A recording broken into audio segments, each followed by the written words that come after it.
Hello friends, and welcome to Escaping the Mouse with your host, me, Breck Roll. Alright, first off, you can tell I got a little bit of a trashed voice, so you're going to have to bear with me. I'm going to try not to talk a whole lot during this one. But we're getting into the Christmas season, and I decided I wanted to kind of do my first night of Christmas lights. And I've elected to go down to Castle Heights tonight. I think I've been here before, but I didn't really, give it enough time. We're going to spend a little bit more time in Castle Heights and look at some of the beautiful houses back here. Now, Castle Heights is actually named for the Cottonland Castle. I visited here a couple of times and talked about its story a little bit. But this area of Waco is just a little bit south of town, and this is where some of the earliest business entrepreneurs started building up Waco. When this moved into when their businesses became successful. This is where they came, and there's a lot of really old 120, 130, 140-year-old homes back here, and some of them are really gorgeous, and they go all out on Christmas. So, like I said, let's take a look at some of this stuff because these are going to be great. This is such a beautiful house, and this is an example of one of those houses I told you that's, probably 120, 130 years old. Look at how beautifully it's been upkept. And they tend to do something, a lot of these houses here tend to be very kind of discreet and kind of simple and just kind of elegant like this. And then on the other hand, you have people that'll do something like this. Entirely different part of the spectrum here. Look, they even got a Baylor bear there in the back.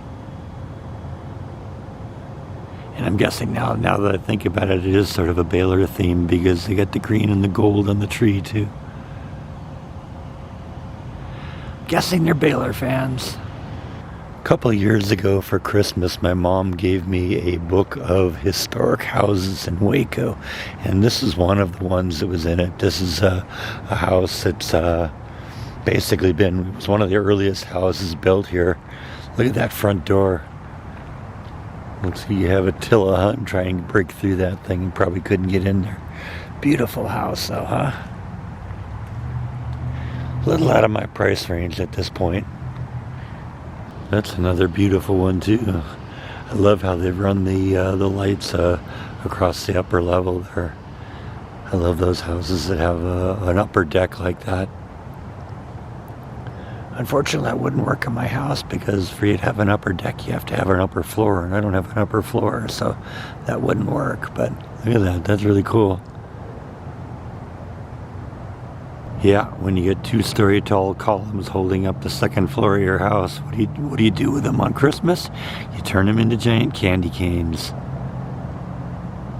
Because why not, right?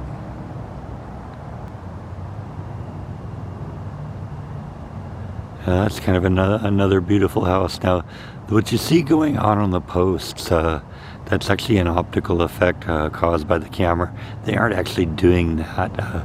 It's just a weird interaction between the frame rate of the video and the frame rate of the LEDs on the wall. But it's just a solid color, but it's really beautiful and it's nice and lit up. That house looks really nice. I'm not doing a very good job of shutting up, am I? So this is another really kind of beautiful house, once again, just a simple color, just following the lines. But, I like the little lights dangling on the hedge outside and how it frames up the tree. Nice house. And right next to that house is this one. And holy cow, look at that. That takes all the angles like to the next extreme here. It's almost like they said, oh yeah, top this. And they say, hold my beer. Now this house is just kind of simple, nice lighting on there, but what really makes this one stand out is what they've done in the tree out here. And I love that. I'd like to do that on some of my trees. The problem is you're never going to get me up in the trees stringing lights like that.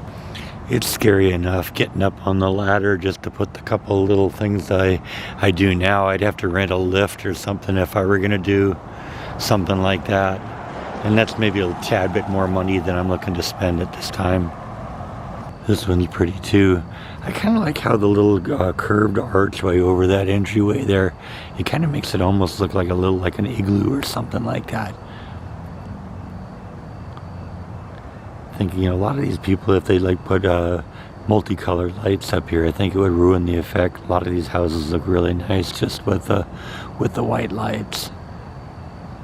Now I remember seeing this house before and what they did, and I thought this was a particularly effective idea, using soft white and bright white LED bulbs at the same time, and it creates this kind of gold and silver shimmering effect, which is kind of cool. Now the lights blinking on and off, that's that LED effect that I told you about a minute ago. But I remember seeing this before and thought, wow, that's really effective. That works really well. I ought to steal that idea. Perhaps I still may. Unfortunately, we're on Austin Avenue now, so there's a lot of car traffic here. Note to myself, if I ever make a lot of money and want to buy a house in Castle Heights, stay off of Austin. Oh, and since one of the things you got to do in Castle Heights around Christmas is you got to come and visit Darwin, because Darwin's just another block away. And obviously he's all set up in his Santa suit.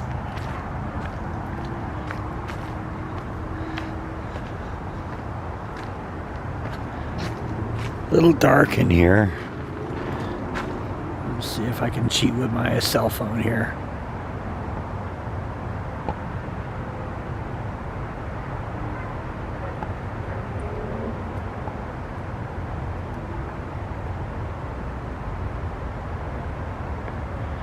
Yeah, see, there we go. That's doing a little bit better. So yeah, he's in this, I don't know, not necessarily in a Santa suit. The Santa suit usually has the white trim on it. He just seems to be in a red suit, but he seems to be really happy. Yeah, I guess this guy's been here for many years, and the woman who owns this house, I guess, different seasons just decorates them differently. So around St. Patrick's Day, he's a leprechaun. Around Easter, he's an Easter bunny. You know, Halloween, he does Halloween stuff too. So, you know, always gotta stop by and see Darwin. So that's a pretty house, and they got these little trees out beside. That's pretty nice looking. Now, of course, you can't come to Castle Heights and not take a trip to the Copperland Castle. I've visited this a bunch of times before. Basically, it's one of the oldest houses in Waco. It was originally built by a guy in the 1800s, but he could never afford to finish it, and sold it to someone else, and they couldn't finish it. And finally, about 25 years later, it was built, or it was finished and completed. But then it got to the point where nobody was taking care of it. It started to get run down a little bit, and went from owner to owner to owner, and nobody could seem to keep up with it. And eventually, a few years ago, Chip and Joanna Gaines bought it, and they fixed it up. And there was talk at one point about them selling it, but at this point, they decided against selling it. And I'd really like to take a visit in there sometime. It's supposed to be beautiful. It's beautiful from the outside, though, isn't it? Yeah, you remember what I said about cars on Austin Avenue? Yep. Welcome to Waco. Yeah, there's the other side of that. Pretty impressive, huh?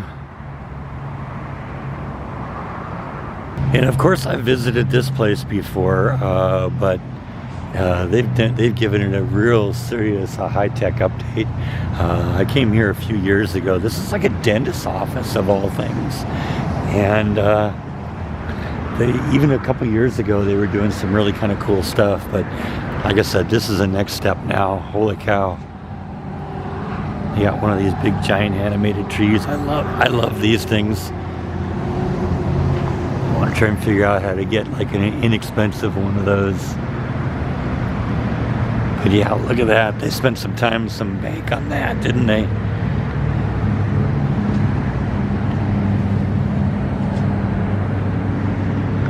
Oh, and this is one of those that you can tune to a radio station and hear the music, and then you'll discover that the lights dance with the music. Not going to do that though. I don't need any copyright issues tonight. This has been a perfectly harmless video so far, and I wish to close it out that way.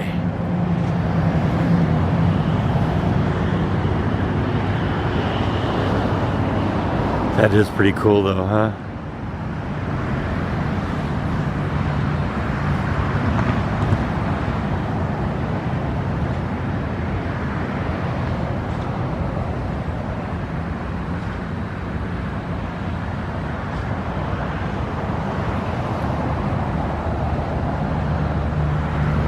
So anyway, I think that's all that I have for today. Thank you as always for watching, and I'll see you next time on Escaping the Mouse.